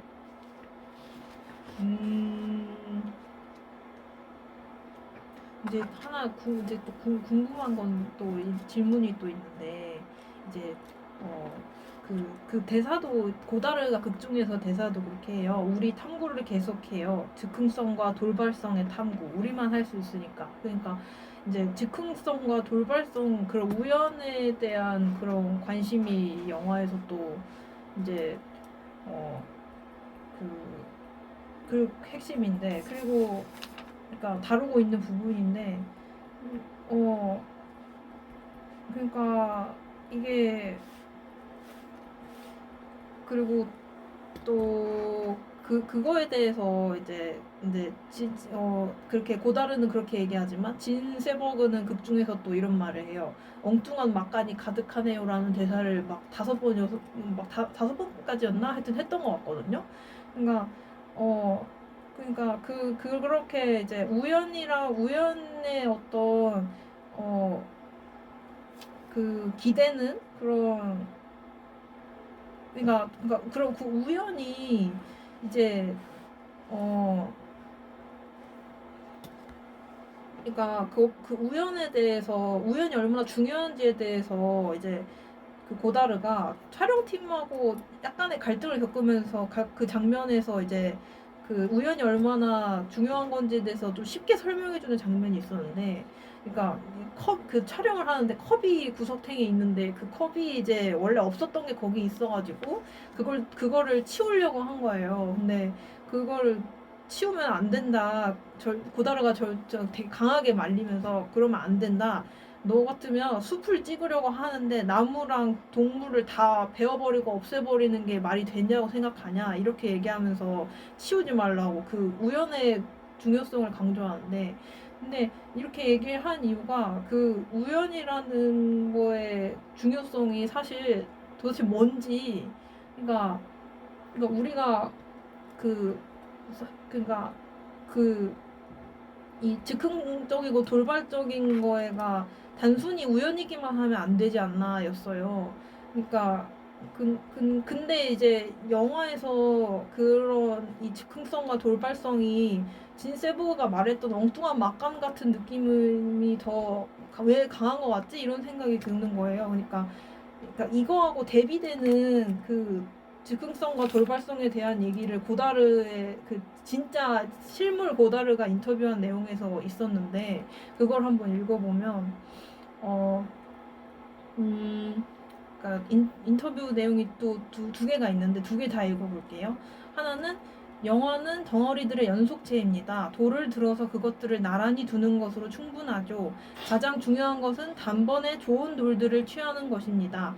나에게 이상적인 것은 우연한 것입니다. 동시에 최종적인 것이죠. 내가 원하는 것은 우연히 얻어지는 이 최종적인 것입니다. 라고 했고, 그러니까 이 우연한 것도 사실이지만 최종적인 것이라는 단어가 중요한 것 같고, 이 내용에서는 인터뷰에서는. 그리고 또 다른 인터뷰에서는 분명히 나는 즉석에서 만듭니다. 그러나 나의 즉흥성은 오랫동안 준비한 자료들의 토대를 둔 것입니다. 우리는 오랫동안 많은 것들을 모으고 우리가 만들고 있는 것 안에 그것들을 순간적으로 담아내지요 라고 했어요. 그러니까 이 실물 고다르가 말하는 즉흥성과 우연은 거기서 끝나는 게 아니라 진짜 오랜 시간 동안 축적되어 온 그 어떤 지성의 힘이 반짝이고 한 번에 나온 게 그 우연의 결과물인 거잖아요. 근데 이제 그런 부분에 대한 게 이 영화에서 어떻게 다뤄주고 있는지 사실 잘 모르겠더라고요. 그래서 그게 뭔가 영화가 뭔가 그 황금종려선까지 안 간 이유인가라고 조심스럽게 추측을 해봤습니다. 그거 동의합니다. 한마디로 이런 거예요. 고다르라는 사람이 감독이 돼서 천재성을 발휘해서 영화를 찍고 있어요. 그래서 그 엄청난 영화가 생겼고 세계에 그 말하면 소설에 필적하는 영화 세계가 열렸고, 맞아. 그게 영화를 새롭게 보게 된 영화가 굉장히 중요하고, 영화가 예를 들면 그냥 오락이 아니라 일종의 그 성전이 그 성당이 된 거죠. 교회가 됐단 말이죠. 그 정도로 엄청난 변화가 있었는데 그 변화를 찍겠다고 나선 거예요. 맞아요. 근데 그러니까 말하자면 영감을 이런 거예요. 한마디로 말하면 영감을 언어화하겠다. 그거 굉장히 어려운 얘기죠. 시적 영감을 언어화하겠다. 시인들도 죽어라고 고생해서 겨우 하는 건데, 그죠? 이거 다른 말로 비교하면 뭐가 되냐면요. 반고흐가 동생한테 보낸 편지 있죠. 태호한테 보낸 편지. 되게 유명해요. 그래서 많은 사람들이 그 반고흐의 그 편지를 읽고 되게 감격해하고 그런단 말이죠. 근데 거기서 사상 찾기 너무 힘들어요. 그거에 감격하긴 하지만 그걸 읽은 다음에 멋진 그림을 그릴 수는 없어요. 맞아요. 그냥 부러워할 따름이죠. 그지? 맞아요. 다시 말해서 시를 산문으로 묘사한다는 게 쉬운 일이 아니라는 거예요. 근데 이 영화의 결정적인 한계를 내가 말하려고 그래요. 이 영화가요. 나는 이 사람 이 리차드 링클레이터 감독의 영화를 되게 좋아했어요. 비포 선라이즈 1995년에 나온 영화 바로 보고 그다음에 18년 동안 비포 선라이즈 시리즈가 있었어요. 비포 미드나잇, 비포 선셋 이렇게 계속 3부작이 18년 동안 똑같은 배우가 나이가 들어가면서 18년 동안 영화를 찍어요. 근데 처음에가 뭐냐면 비포 선라이즈가 뭐냐면 이거 중요해요. 그 사람의 매력이 뭔가를 설명하고 한계가 뭔가를 설명하기 위해서 하는 건데 할 수 없이 대강 남녀가 기찻간에서 우연히 만나요. 여자는 소르본누 똑같이 소르본누에 그 공부하러 가는 할머니 댁에서 소르본누 댁에 가는 거고 남자가 할머니 댁에 일본에 미국 남자인데 놀러 온 거예요. 근데 둘이 이제 기찻간에서 우연히 너무 죽이 맞아요. 그래서 갑자기 내려요. 기차에서 내려서 그 도시를 한 바퀴 막 돌고 뭐 구경을 하고 다니고 막 그러다가 아침에 이 여자는 학교 가야 돼. 그러니까 이제 가버려요. 그리고 왜 그런 거 있죠. 뭐 언제 만나자. 뭐 이런 거 있죠. 눈 오는 날 강남역에서 첫눈 오는 강남역에서 만나자. 뭐 그런 약속을 한단 말이에요. 낭만적이죠. 그런 약속을 했는데 우연히 못 만나요. 서로 전화번호랑 하도 교환을 안 하고. 그다음에 이제 그리고 따로 헤어지고 있다가 두 번째는 다시 이 남자가 소설가가 돼서 여자 이제 결혼했다 이혼당하고 뭐 어쩌고 그래가 이혼하고 그러고 있는데 이 남자가 소설가가 돼서 섹스피어 그 영국 그 파리에 유명한 그 영어 서적 파는 곳 있죠. 거기서 이제 강연하러 온 걸 이 여자가 찾아가고 그래서 다시 만나고 그래서 부부가 되고 나중엔 부부가 된 얘기를 하거든요. 내가 이 얘기를 왜 하냐면 이 리처드 링클레이터 감독이 굉장히 매력이 있던 게 그 두 남녀가요 기차관에서 잠깐 만났어요. 그래서 주기마다 잠깐 내렸어요. 그럴 수 있죠. 객기로. 네. 다시 기차 타면 되니까 새벽에. 그리고 헤어졌어요. 근데 그 사랑이 가슴을 쳐요. 그러니까 이 사람 뭐라는 거냐면 내가 맨날 얘기하는 인간 경험의 4단계론에서 육체적인 사랑, 정신적인 사랑, 감정적인 사랑 다 아니에요. 아직 그거 할 시간이 너무 짧어. 기껏해 뽀뽀밖에 못해. 영적인 사랑을 뭔가 느낀 거예요 서로. 영혼이 한번 맺어진 거죠. 맺어진 게 끝까지 가는 거예요. 그거를 묘사하는데 뭐가 있어요. 그 18년이란 그 현재 배우가 똑같은 배우가 늙어가면서 3번 찍은 거죠. 그다음에 보이우드라는 영화도 마찬가지예요. 한 소년의 12년 세월을 찍어요. 그래서 그거 뭘 찍는 거예요? 그 소년의 모습을 찍는 게 아니라고 영혼을 찍는 거죠. 그러니까 이 사람이 저희 고다르의 영혼을 찍고 싶은 건 이해가 돼요. 그런데 실패한 것 같아요. 실패했다기보다는 한계가 있는 것 같아요. 그 한계가 뭐냐면 그 한계를 이렇게 설명할 수 있을 것 같아요. 이게 다큐멘터리여야 돼요. 이걸 극영화로 찍었어요. 맞아요. 그러면요 다큐멘터리하고 극영화하고 차이점이 뭐냐면 테레비하고 어떤 교수님이 테레비하고 이 영화가 이 누벨바그가 그 앙드레 바쟁이 그 TV 그죠? TV의 기법을 영화에 도입해야 된다고 뭐 친밀성, 뭐 직접성, 뭐 즉흥성 그런 얘기를 한 거에 대해 분석한 게 있는데 그게 뭐냐면 영화 같은 거는 쇼트라고 그래요. 쇼트. 딱 찍고 끊죠. 샷 총 쏘듯이 딱 찍고 끝낸단 말이에요. 그럼 나중에 그걸 붙여서 편집한단 말이죠. 텔레비는 쭉 이어진다고요. 그러니까 이 영화는 극영화가 된다는 건 쇼트로 찍은 거예요. 쇼트로 찍으면 어떻게 되냐면 그 찍은 거다가 감독이 자의적으로 편집을 해야 된다고요. 그러니까 그 고다르처럼 점프샷 찍은 것도 아니고 정상적인 그 고전 영화 스타일로 찍었거든요. 그러니까 틀을 딱 마련해야 되는 거예요. 이게 뭐라 그럴까? 이게 잡기 어려운, 그지? 모호한 영혼, 모호한 영감, 인스피레이션을 바구니 안에 딱 넣어서 상자 속에 딱 넣기가 되지 않는단 말이죠. 금영화는? 금영화는 그게 너무 어렵잖아요. 왜냐면 쇼트 찍은 다음에 그걸 감독이 알아서 편집을 해야 되는데 편집하는 일이 보통이 아니란 말이에요. 그걸 넘어간 게 고다르는 점프샷이라는 걸 하고 아주 그 영화 보면 아주 정신 하나도 없잖아요. 그러니까 그 서사가 막 흐트러져 있잖아요. 막 정신을 복잡하게 돼 있다. 온갖 이론이 다 동원될 수 있을 만큼 이상한 얘기들이 많단 말이죠. 근데 이 누벨라고 영화는 아주 정통적인 흐름으로 돼 있단 말이에요. 영화 찍기부터 시작 끝까지.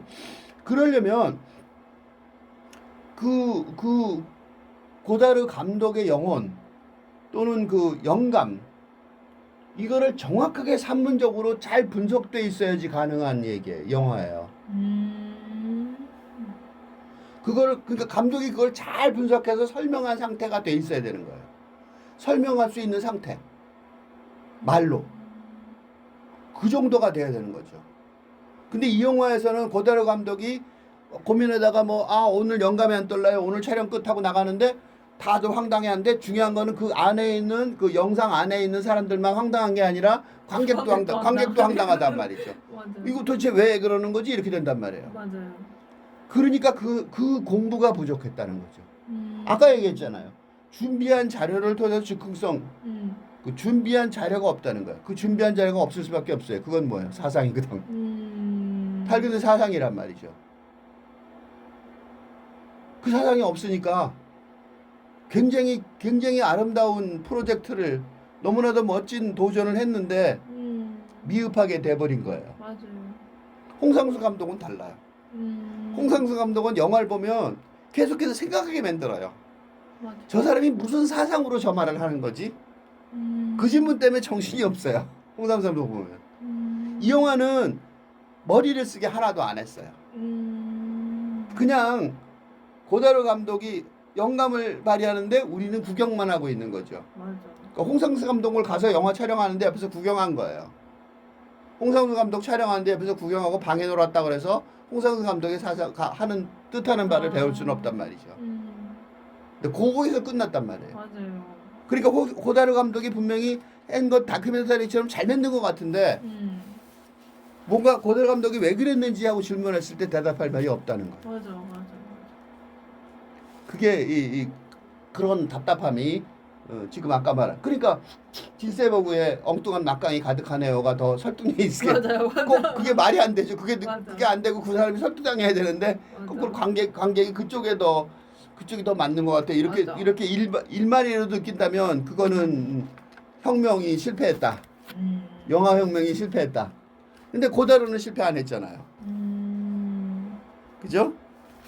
이 고다르에 관한 영화를 만든 감독의 링클레이터 감독이 그만큼 모자랐다라고 말할 수밖에 없는 거죠.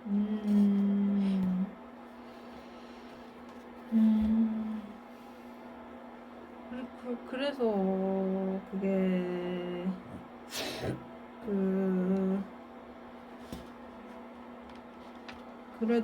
그래도 멋있는 장면 또 하나 얘기하면 이제 이제 그 제작자와의 갈등이 계속 있었잖아요. 그 약간 통통하신 분이 계속 나타나서 영화를 왜 안 찍냐고, 좀 찍으라고, 왜 쉬냐고, 너 배 아파서 쉬는 거 말이 안 된다고 막 이런 식으로 그런 걸 계속 얘기하는 갈등이 생각보다 케미 있는 것처럼 보일 정도로 좀 재밌었는데, 근데 그 갈등의 결론이 되게 사실 잘 풀려서 나중에는 서로 막 역겨운 영화야 하면서 칭찬을 그렇게 하고 막 그 정도로 해피엔딩이었지만, 근데 이제 그 중간 이제 거의 그 후반쯤에 이제 그 영화 거의 끝나갈 때쯤에 그 20일의 촬영이 거의 끝나갈 때쯤에 이제 또 쉰다 그러니까 너 그냥 쉬는 게 말이 되냐 하면서 이제 한판 싸울 마음으로 이제 거의 카페 같은 빵가 하여튼 그런 데 들어왔는데 고다르가 있는데 왔는데 이제 그거를 이제 근데 진짜로 몸이 육체적으로 싸우게 된 거예요. 그러니까 근데 사실 그러면은 이제 뭐 이제 피하려고 해야 되는데 고다르가 거기서 그 정확히 대사는 기억 안 나지만 같이 싸워요, 덤벼요, 뭐 이런 식으로 차분하게 덤비라고 대사를 내뱉는 거예요.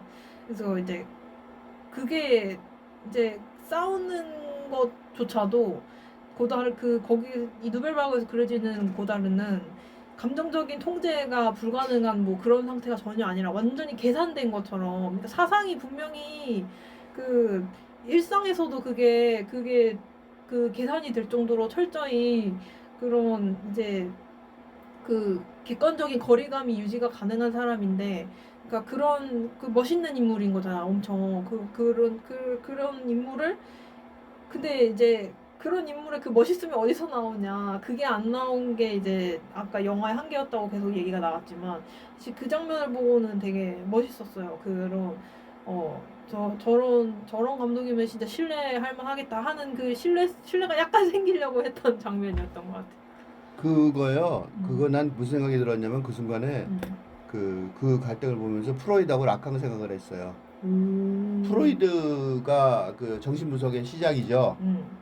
프로이드가 이제 예를 들면 그래서 프로이드가 지금 우리가 말하는 정신과의 그 시스템을 거의 그 사람이 만든 거랑 마찬가지인데 그래서 정신과에 치료가 들어가면요 1시간에 얼마 이렇게 받아요. 1시간에 10만 원 뭐 이런 식으로 그 상담 할 때. 근데 그 락강이 바꿔요 그거를. 그래서 우리가 어떻게 시간을 맞추냐 5분만 해도 되고 1시간 해도 되는 거지. 그래갖고 그 두 개가 갈등이 심해져 갖고 프로이드 그 정신과 의사하고 락강 정신과 의사하고 따로 분리가 되고 락강은 프로이드 그 정신과에서 거의 축출되고 뭐 그런 일이 벌어져요. 그러니까 이제 규격화된 그지 시간당 차지하는 근대 의학 그지 그거에서 락강이 반기를 들으니까 이제 구별이 된 거죠. 근데 그런 거가 그러니까 그 제작자는 당연히 그 자본가니까 자본가인데 이 자본가는 좀 놀라운 자본가죠.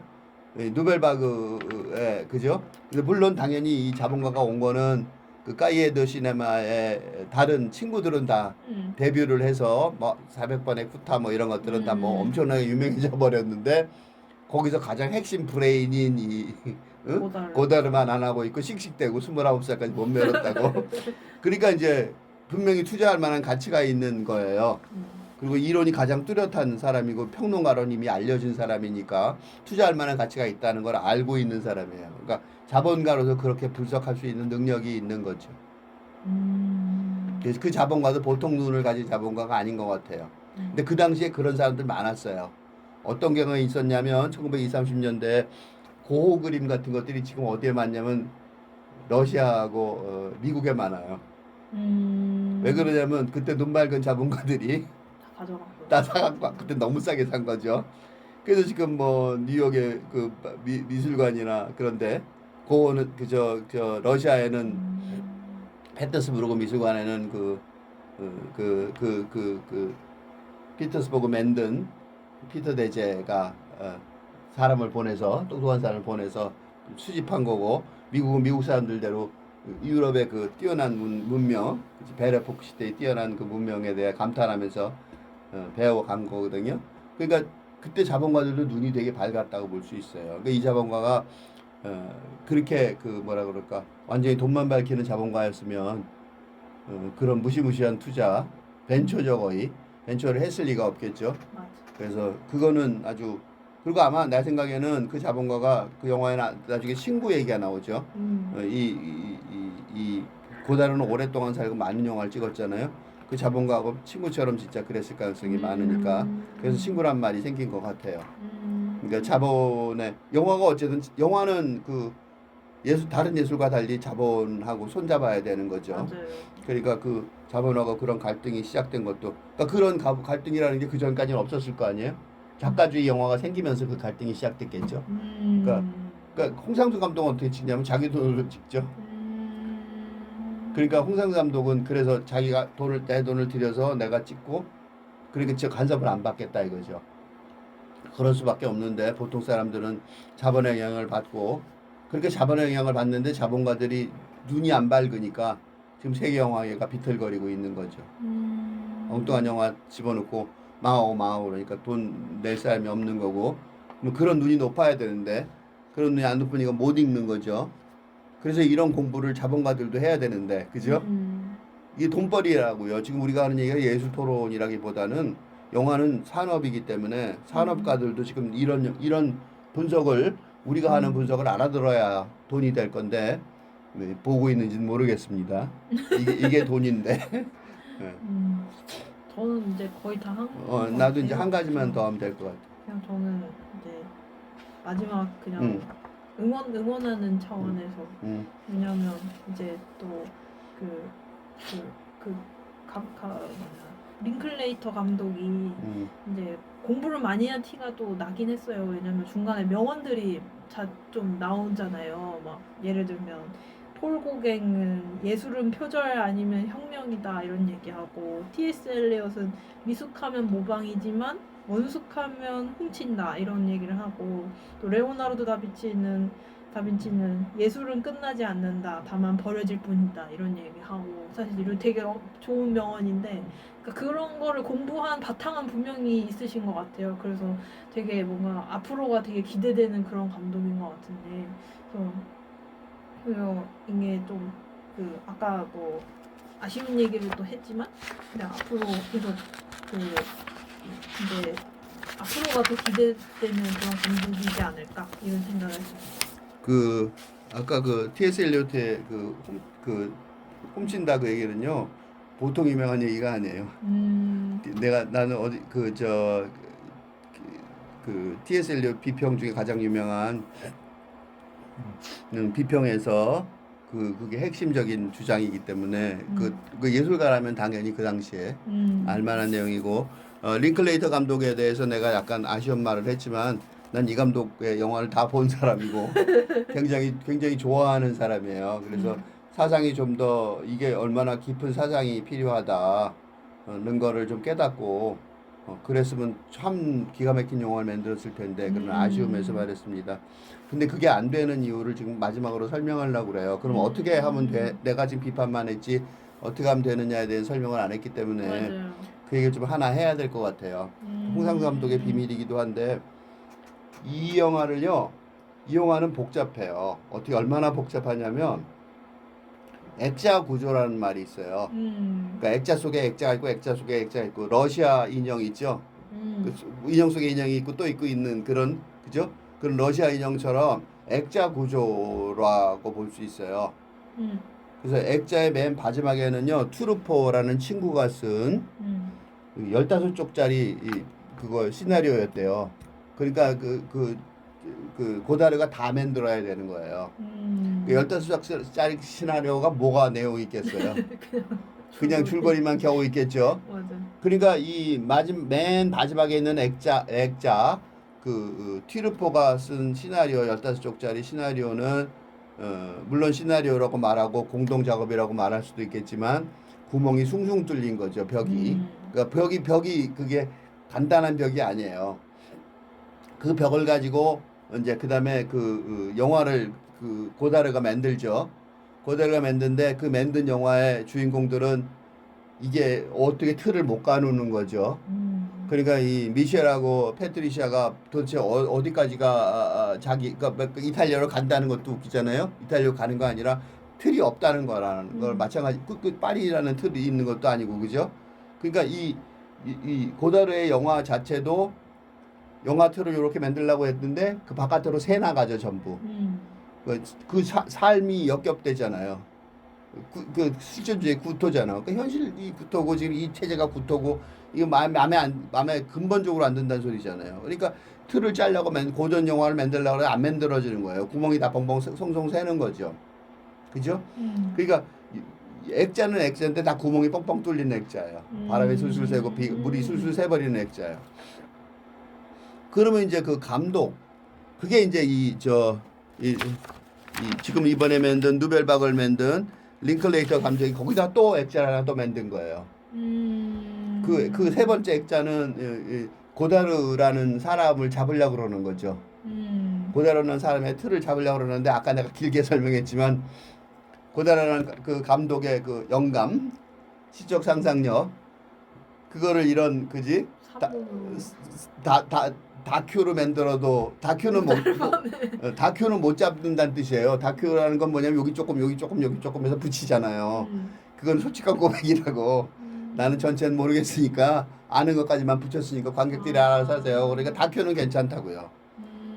근데 이걸 극영화로 만들어서 그걸 틀 속에 짜려고 노력했어요. 그래갖고 이 고다르 감독이 그 누벨바그라는 그 영화계의 그 혁명, 그 큰 혁명이 이렇게 일어났습니다 하고 딱 보여주려고 틀을 짜려고 그러는데 그 왁구가 그 틀이 흔들리고 무너지고 이게 맞아? 이렇게 우리가 생각하게 만들었잖아요. 그러니까 링클레이터 감독은 틀을 짜려고 노력했다고 자기는 틀을 짰다고 생각했겠지만 사실은 틀이 구멍도 숭숭 나고 부서지는 그런 틀이란 말이죠. 그죠? 네. 근데 이 전체의 틀을 보고 있는 사람들이 우리죠. 우리는 또 바깥의 틀을 하나 또 짜려고 그랬던 거예요. 지금. 그죠? 그러니까 이제 네 번째, 다섯 번째 틀인가? 모르겠어요. 네 번. 이게 어떤 중첩인지 아시겠죠? 네. 그러니까 그런 중첩을 우리가 또 지금 만들려고 노력했던 거예요. 이런 중첩의 중첩. 이게 메타 예술이죠. 이게 현대 예술의 가장 특징이에요. 그 특징, 가장 현대 예술의 특징인 거를 이 링클레이터 감독이 모르는 상태에서 자기는 의식을 못했던 것 같아요. 그거를. 이 액자가 왜 중요하냐? 액자가 왜 액자라는 생각이 들었냐? 그건 뭔지 아세요? 신화를 얘기하는 거예요. 그러니까 단순히 어떤 한 사건을 얘기하는 게 아니에요. 사회 전체를 얘기하는 거죠. 사회 전체를 이게 롤랑 바르트의 신화론 개념인데 예를 들면 우리가 물을 컵에 따라 마시잖아요. 그건 우리 시대의 신화죠. 옛날에 물을 손에다 받아 먹었을 거 아니에요. 어느 순간에 근대 신화는 그 컵에다 따라 먹는 거란 말이죠. 요새는 그냥 컵에 안 따라 먹죠. 그냥 유리잔에만 주면 날 뭘로 보나 이렇게 생각하죠. 뭐 최소한도 색깔은 붙어 있고 뭐 그죠? 그게 현대의 신화라고요. 그러니까 지금 시대의 신화가 따로 있단 말이죠. 그러니까 이 액자 하나하나가 뭐냐면 신화예요. 그러니까 그 지금 시대의 신화를 만드는 과정인 거죠. 응? 그래서 내가 시적 상상력이 탈근대 그 세계관을 만드는데 선봉에 선다는 얘기가 그거예요. 단순한 상상을 하는 게 아니라 미셸의 행위, 패티시아의 행위, 그다음에 고다르의 행위, 링클레이터의 행위 이런 행위들이 하나씩 중첩되어 쌓이면서 이 시대의 신화 그리고 그걸 전체 우리가 다시 아우르는 링클레이터 얘기는 여기까지가 한계고 여긴 좀 문제가 있어라고 말하는 게 또 하나의 신화를 짜는 과정인 거죠. 우리가 이 얘기는 우리가 끝난 게 아니죠. 우리는 결론이 아니고 그러니까 이런 얘기들은 계속되겠죠. 그러니까 이런 얘기들이 계속해서 신화로 쌓여 악구를 틀을 액자를 짜려고 노력하는 와중 속에서 대중들이 전부 다 그 틀을 전부 다 동의하게 되면 새로운 시대의 틀이 나오는 거죠. 그런 과정이라고 생각돼서 굉장히 중요한 작업이고 내가 이교수 영화 읽기를 하는 이유는 영화를 좋아해서이기도 하지만 새로운 시대, 탈근대 시대의 공동체의 신화를 만드는 창조하는 과정 중에 굉장히 중요한 일환이라고 생각되어서 이런 토론을 하고 있습니다.